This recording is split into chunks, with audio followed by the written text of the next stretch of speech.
two, three.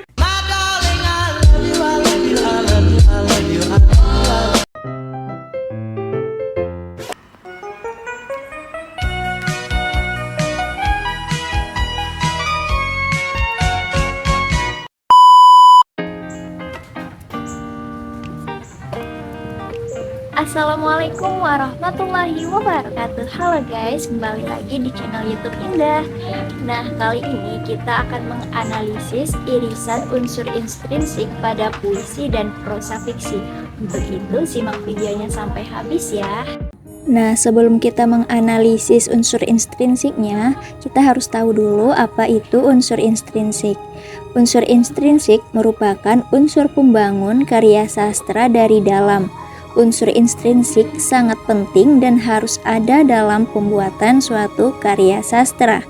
Setiap karya sastra mempunyai elemen-elemen unsur intrinsiknya masing-masing. Nah, teman-teman sudah tahu kan apa itu unsur intrinsik?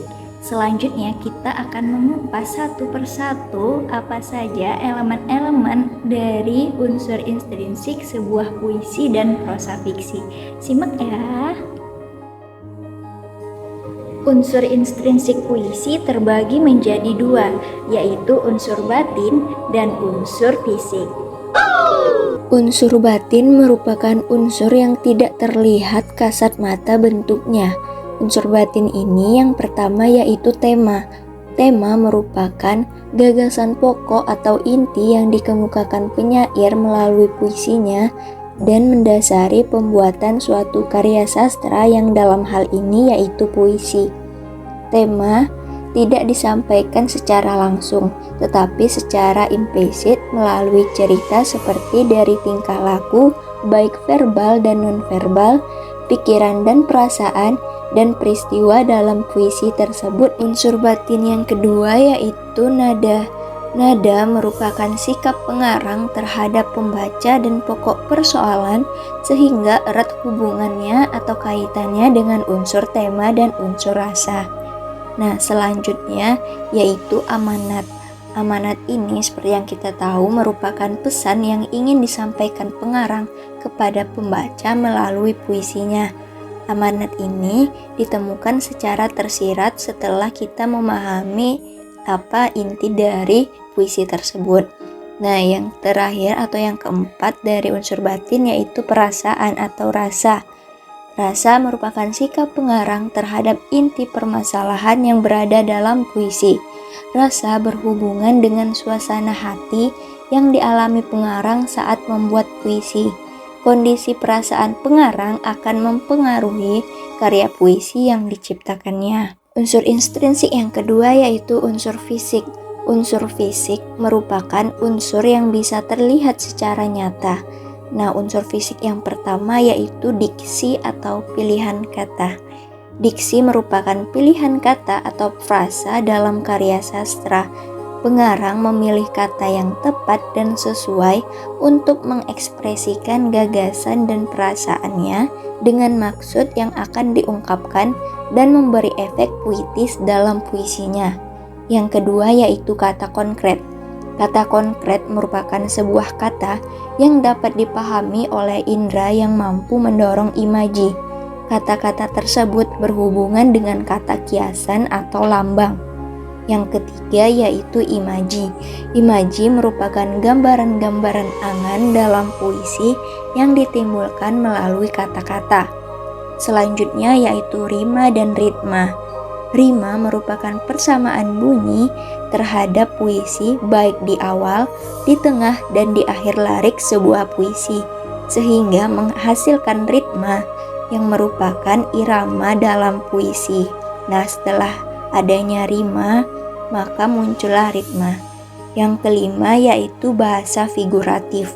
Bahasa figuratif merupakan bahasa kiasan yang digunakan pengarang untuk menyatakan sesuatu yang menimbulkan efek makna konotasi atau makna tidak sebenarnya. Yang keenam, tipografi.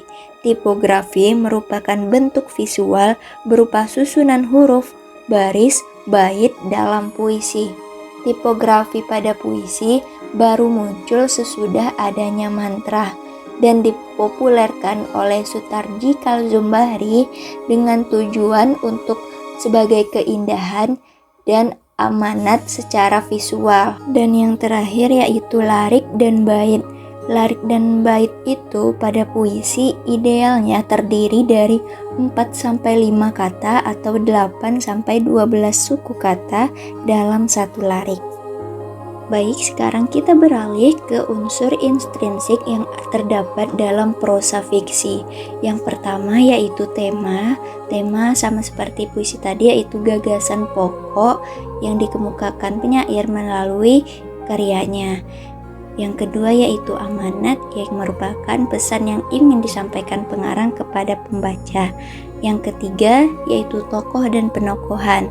Tokoh merupakan pelaku yang terlibat langsung terhadap peristiwa dalam cerita, sedangkan penokohan merupakan sifat atau bagaimana tokoh berperilaku dalam suatu cerita tersebut. Tokoh terbagi menjadi 5. Yang pertama tokoh utama, yaitu pelaku yang memegang peranan utama dalam cerita dan selalu muncul pada setiap kejadian. Yang kedua yaitu tokoh pembantu. Tokoh pembantu itu merupakan pelaku yang bertugas membantu pelaku utama dalam cerita. Nah, yang ketiga tokoh protagonis adalah tokoh yang memegang watak tertentu yang membawa ide kebenaran seperti jujur dan norma-norma baik dalam kehidupan sehari-hari. Nah, yang keempat itu tokoh antagonis. Tokoh antagonis adalah tokoh yang berfungsi menentang tokoh protagonis. Tokoh ini biasanya membawa ide keburukan. Nah, yang kelima yaitu tokoh tritagonis, yaitu pelaku yang dalam cerita sering dimunculkan sebagai tokoh ketiga yang biasa disebut dengan tokoh penengah. Tokoh ini berada di antara tokoh antagonis dan protagonis. Yang keempat yaitu alur. Alur adalah urutan peristiwa dalam cerita. Pada hakikatnya, alur adalah apa yang dilakukan oleh tokoh dan peristiwa apa yang terjadi dan dialami tokoh. Alur itu terbagi menjadi 2, yaitu alur maju adalah kejadian yang bergerak secara berurutan menurut tahapan kronologis yang mengarah kepada sebuah alur cerita, dan alur mundur yaitu rangkaian kejadian yang terjadi karena ada hubungan dengan peristiwa yang sedang berlangsung. Nah, ada juga alur maju mundur atau alur bolak-balik. Ini merupakan campuran antara alur maju dan mundur. Pertama, cerita dibawa ke masa lalu dan kemudian ke masa depan atau sebaliknya.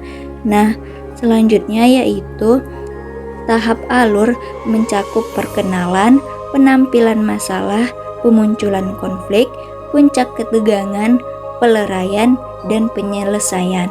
Kemudian ada latar. Latar merupakan suatu keterangan. Latar terdiri dari latar tempat, latar waktu, latar suasana, dan kondisi sosial.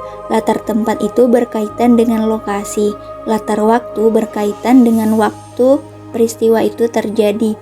Latar situasi berkaitan dengan keadaan saat peristiwa berlangsung, dan latar kondisi sosial itu mengacu pada hal-hal yang berhubungan dengan perilaku sosial masyarakat dalam cerita. Nah, setelah kita sama-sama mengetahui apa saja unsur-unsur intrinsik yang terdapat pada puisi dan prosa fiksi, selanjutnya kita akan menemukan irisan unsur intrinsik pada puisi dan prosa fiksi. Nah, sebelum itu, irisan merupakan kesamaan unsur intrinsik karya sastra yang menjadi pembangun karya sastra tersebut dari dalam. Nah, ditemukan ada 3 irisan unsur intrinsik pada puisi dan prosa fiksi, yaitu tema atau gagasan pokok yang menjadi dasar pembuatan cerita. Yang kedua, amanat, yaitu pesan yang ingin disampaikan pengarang kepada pembaca, dan yang ketiga gaya bahasa atau penggunaan pemilihan kata dalam karya sastra. Selanjutnya, untuk menambah pemahaman kita mengenai irisan unsur intrinsik ini, kita akan membedah sebuah puisi berjudul Kangen karya W.S. Rendra. Teman-teman bisa lihat puisinya pada sisi sebelah kanan ya. Yang pertama yaitu tema. Tema dalam puisi ini yaitu perasaan penyair tentang keinginan bertemu dengan seseorang yang dicintainya. Ia memerlukan kekasih hatinya untuk menyembuhkan luka karena terlalu merindukan kekasihnya. Selanjutnya yaitu amanat. Amanatnya kita harus bisa merelakan seseorang yang kita cintai.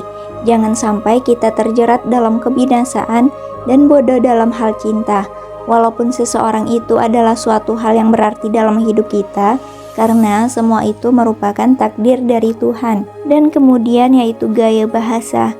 Pada puisi ini gaya bahasanya sangat jelas dan pembaca mampu membaca makna pada puisi tersebut.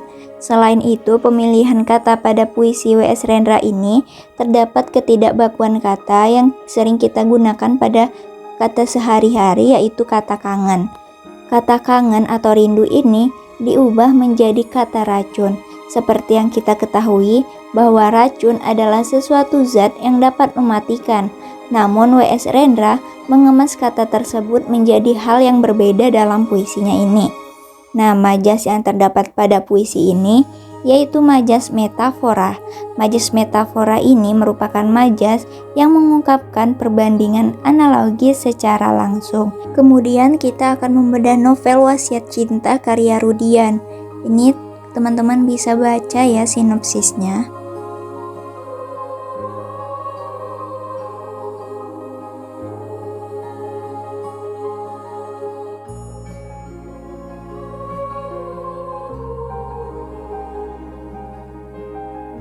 Nah, teman-teman sudah sedikit mengetahui kan bagaimana cerita dari novel tersebut melalui sinopsisnya tadi.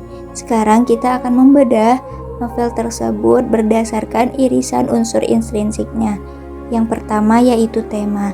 Tema yang terdapat dalam novel Wasiat Cinta ini ditemukan tema seorang wanita bernama Syifa Ramesti yang menyukai seorang pemuda yaitu Baihaqi. Wanita ini mengira bahwa pernikahannya dengan pemuda ini akan membuat hidupnya bahagia, tetapi tidak sesuai dengan kenyataannya. Yang kedua yaitu amanat. Novel ini penuh dengan kisah Islam di mana mengajarkan kita bagaimana adab-adab seorang perempuan dalam bergaul dengan lawan jenisnya. Perempuan yang baik akhlaknya sangat menjaga harga dirinya, maka akan mendapat laki-laki sesuai dengan cerminan dirinya. Begitu juga sebaliknya. Selain itu, novel ini juga berpesan bahwa Islam tidak pernah mengajarkan kita untuk membunuh orang-orang non-Islam dan menghancurkan tempat ibadah mereka. Selanjutnya yaitu gaya bahasa. Gaya bahasa yang digunakan dalam novel ini menggunakan majas personifikasi, yaitu kata bunga dalam lirik merupakan gaya bahasa personifikasi karena kata bunga seperti halnya menggambarkan manusia. Kemudian majas simbolik. Bunga yang layu pada lirik tersebut bermakna tidak ada semangat. Makna tersebut ditujukan pada wajah yang tampak lesu seperti bunga yang layu. Dan yang terakhir yaitu majas asosiasi.